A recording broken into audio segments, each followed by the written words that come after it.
What's up, everyone? Welcome into the Platform Podcast, West Georgia, East Alabama edition. I'm your host, Thrift Behringer, alongside my partner, Richard Holdridge. We want to say thank you to Jonathan Mumphrey and the DR7 team, Jeremy Hayes, for allowing us to be a part of this platform that is exposing the unexposed. We are always about shining a light on the top talented players around the country, but specifically in the area that we are at in West Central Georgia, East Alabama. We're right here on the border of Columbus, Georgia, Phoenix City, Alabama, Richard. So we cannot wait to shine a light on all the talented teams, all the talented coaches, and specifically the talented players right here in our area. We've been covering high school football in this area for a little over 5 years now, and we have been able to see great talent come out of the Chattahoochee Valley, and it is great that we're able to live stream and to showcase these players and also talk about where they're going to play at the next level and some of the top players in our area. Yeah, so we're going to kind of give you some background history.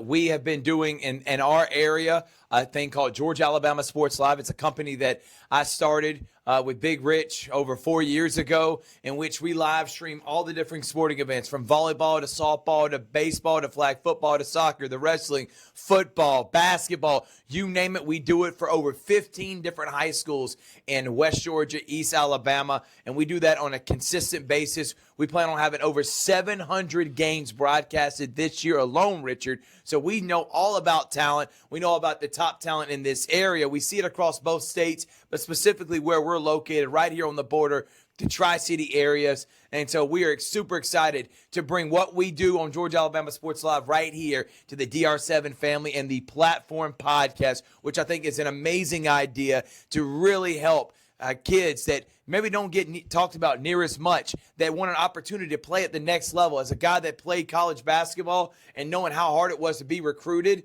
I am all about giving back to the youth and giving them a platform and giving them an ability to be able to be talked about, recruited, and becoming household names around the country. Yeah, and it's important to just expose those hidden gems that would not necessarily get that exposure because they haven't been on TV like some of the bigger high schools in Georgia. But we do have a platform where college recruiters can actually go in, look at our platform, see the talent. I know that, now we're in a digital age where these players are putting highlights up on their social media, but there's also opportunities, not just at the D1 level, but we have some great Division II schools in our area. We also have some NAIA schools, Division III. Also, we got some junior college football teams, and that's very important for these student athletes if they want to play at the next level to get that exposure, and they have opportunities to play at the next level with all the opportunities they have at other colleges. So this is the Platform Podcast, again, West Georgia, East Alabama edition. And we know this is about football right now specifically, and we're going to give you in today's show some of the top seniors in our area. This is going to be ongoing every week, so we're going to be adding juniors, sophomores, freshmen, top teams, top coaches, and we'll continue to talk about this throughout the year, Richard. But we have already called 20 football games in 4 weeks. 20. We have seen all 15 schools already being broadcasted. And by the way, you can go back and watch these players play on Georgia Alabama Sports Live YouTube channel and Facebook page. We give you up-to-date information of West Georgia and East Alabama. And there is such a plethora of talent here, man. We got Division I kids all over the place. We got guys that are going to be playing at the highest level, whether it be D2, D3. I call it D-free. They're getting scholarships to do what they love to do, and I can't wait to continue to shine a light on some of the top seniors here in this first one, man. But for this platform, it was an easy thing to be able to join DR7, Richard, because for one, what they do with their 7-on-7 and how they have helped so many kids achieve their dream. When Jeremy Hayes came to me and I was able to talk to the person that started DR7 and Jonathan Mumphrey, it was a no-brainer that they are having the same mindset, same vision that we are having at Georgia Alabama Sports Live, and I was all about joining someone that's about helping the youth and helping kids achieve their dreams and playing at the next level. So glad that we're able to do this, and we look forward to doing it every single week on the Platform Podcast. Yeah, each episode we're going to feature student athletes. We're just going to give a little bit of background, where they play at school, where they're going to be playing, and where they've signed their letter of intent. And it's great just to give them that spotlight. And, our area has had a history of players going on to play at the next level. Just recently, having a guy like Michael Williams, who played at Hardaway, get drafted by the 49ers, and now he's playing on Sundays. And so that's just an example. Justin Ross over at Central playing for the Kansas City Chiefs, won a couple of Super Bowl rings.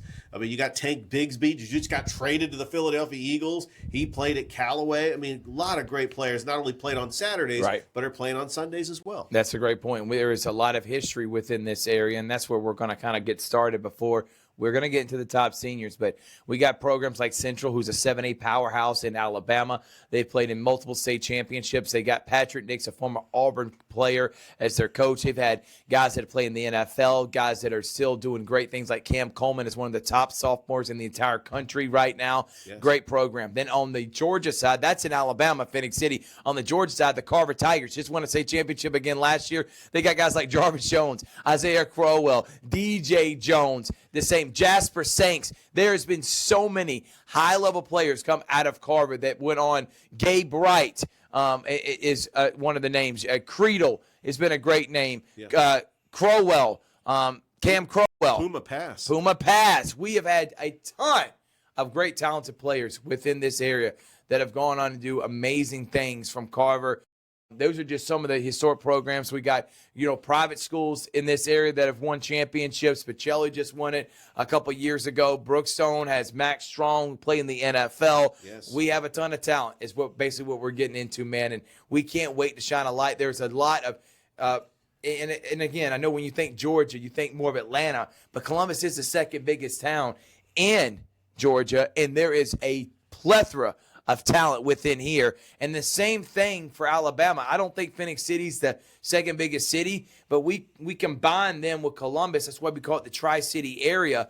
And that is why we have 15 schools with a ton of talent to pick from. And I don't know many other areas that have that ability. And plus being right on the border as well makes it really unique. And if you want to add Troup County in there, LaGrange has had incredible guys that have gone on to play at Auburn and Blackman. Guys like Smelly, who played quarterback at South Carolina.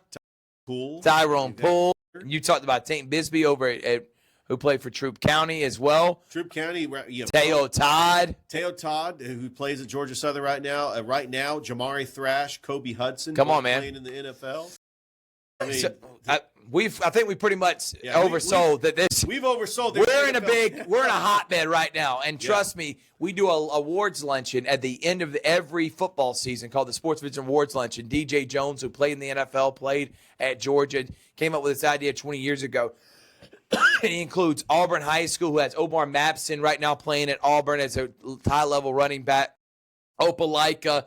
I've talked about Central, Smith Station, Russell County, all the Alabama schools. There's over 25 schools in Alabama and Georgia that we invite to the Sports Vision Awards Luncheon. Kirby Smart spoke at it twice. Nick Saban's come 3 times to speak. Dabo Sweeney, Gus Malzahn, Mark Rick, Hugh Freeze. Those are just some, to name a few. There you go. When they're coming to speak that many times, that's because they're coming to recruit and let it be known they know about this area. So that's something special about where we're at right now here in West Central Georgia and East Alabama. All right, Big Rich, let's go ahead and move on. I think we've set the stage now that we know that what we're talking about because we're keeping up with it, or we hope you think that. And then we're in a hotbed full of talents. We're talking about a booming area in 2 different states, borderline, in Alabama and in Georgia. Let's talk about some of those top players, Richard. And I know we got a graphic for you to see right now. Let's first start with, I think, these are not ranked in any order, but I do think that this guy is right now the top player in our area, and that's Tristan Givens. He's signed already and committed already to Texas A&M. He's a defensive end for Carver, and he is just literally a nightmare. He has become what Jarvis Jones, and many people don't remember, Jarvis Jones played at Carver, went on to play at USC, got hurt and sick, ended up missing out a year, then transferred to Georgia and became a 2-time, not one, but 2-time All-American. In that Florida game alone, he had 4 sacks, a couple forced fumbles, and a touchdown. I mean, it was the most dominant game I've ever seen. He got drafted the first round by the Steelers, and injuries kind of derailed his career, but now he's coaching. But the way he played football and his position in that hybrid defensive end linebacker is what he has turned now Tristan Gibbons into, Richard. So it's been impressive to see him. I've seen Tristan on the basketball court. He could sign Division I playing basketball. That's how talented this 6'6 stud is. And there's a reason why A&M is heavily on him, just like Auburn is, just like Georgia is, just like Alabama. He's got offers from everywhere. Right now, College Station's where he's going to call home. I would consider him maybe the top player in this area. I gave him 3 inches. Skills. I said 6'6". So he's 6'3". Yeah, you know what? Max Preps and Rivals. To Rivals.com. And by the way, he is the 6th ranked prospect in the entire state of Georgia, according to Rivals.com. Tristan Gibbons, he's going on to play at Texas A&M. Like you think of great defensive ends, you think of Myles Garrett. I think this is a good fit for him playing in the SEC. I mean, we just got T.J. Parker, who is at Central, who's at Clemson right now. He's projected to be a first-round draft pick. I think Tristan Gibbons, if he has the college career, because he's got the skill level to follow in the footsteps of T.J. Parker, Michael Williams, and Jarvis Jones, and Marcus Smith, first-round draft picks from the Columbus area that get selected. I think that he could be included in that group. I most definitely think so too, man. So glad that we were able to talk about Tristan Gibbons. Let's move on from Tristan Gibbons, and let's talk about now Tristan Lyles. Lyles, who is a defensive end for the Central Red Devils on the 7A side of Alabama. He's getting looked at by many Division I programs right now. He is a mismatch and a blocking nightmare for opposing offensive lines and quarterbacks, Richard. Yeah, Tristan Lyles, another just freak of an athlete. And, he's got a lot of great teammates around him. And when you think of Central, it's really been a hotbed for collegiate players and eventually NFL players.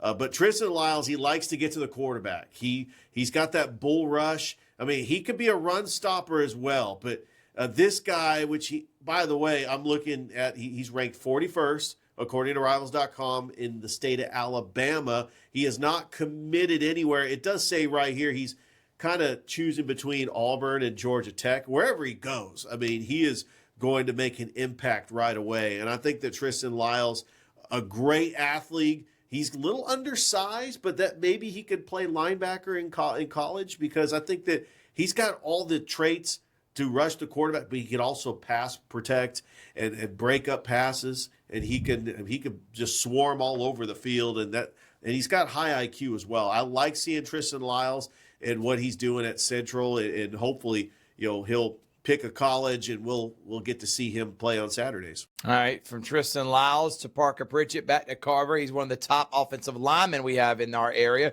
We did 2 defensive players. Let's go offense. And Pritchett, he's learned from many other offensive linemen. There was a guy last year that just got, or maybe 2 years ago. Keldon Smith, yep. And then played at Alabama. And I can't think. Elijah Pritchett. I knew it was yeah, but still, he was an elite offensive lineman. Parker is in that same boat, man. He has been sensational. And we'll add one more Carver. So we got 3 Carver Tigers. Jacoby Castlin, he has close to 300 yards rushing already through 3 games. He's also got close to 70 yards to the catching. He can do kick returns. This guy is absolutely electric and phone booth quickness.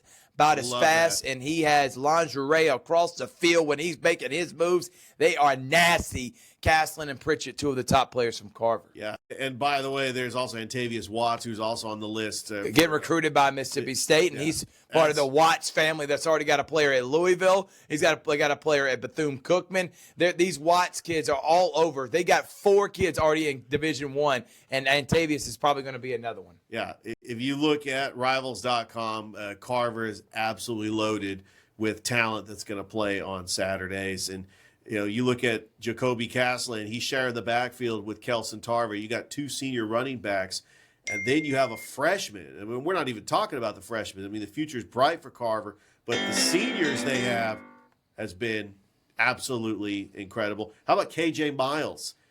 He is just a possession receiver. He has already committed to North Carolina, but We seen him in the state championship last year make huge possessions, and he's got great footwork going down the field. Yeah, this Carver team is loaded with a lot of talent that's going to play on Saturdays. No doubt about it. All right, so now let's talk about some of the other top players. Harrison Baker from Brookstone. You're talking about a guy that's been unblockable. He leads Brookstone in tackles. He has lead the team in sacks. He is a headhunter that is putting a lot of people on notice. He's getting looked at by some high-level FCS and smaller Division I schools. I can eventually see him getting recruited by the top dogs too if he continues on his path. He is an all-American, all-state player in the GIAA and expected to maybe be the defensive player of the year this year. Harrison Baker over at Brookstone. Yeah, Harrison Baker is just a special player that's got high IQ. He's got a high motor, and he just wants to make plays, a leader on the defense on the field. And he has just got so much self-awareness. He's just about in on every tackle.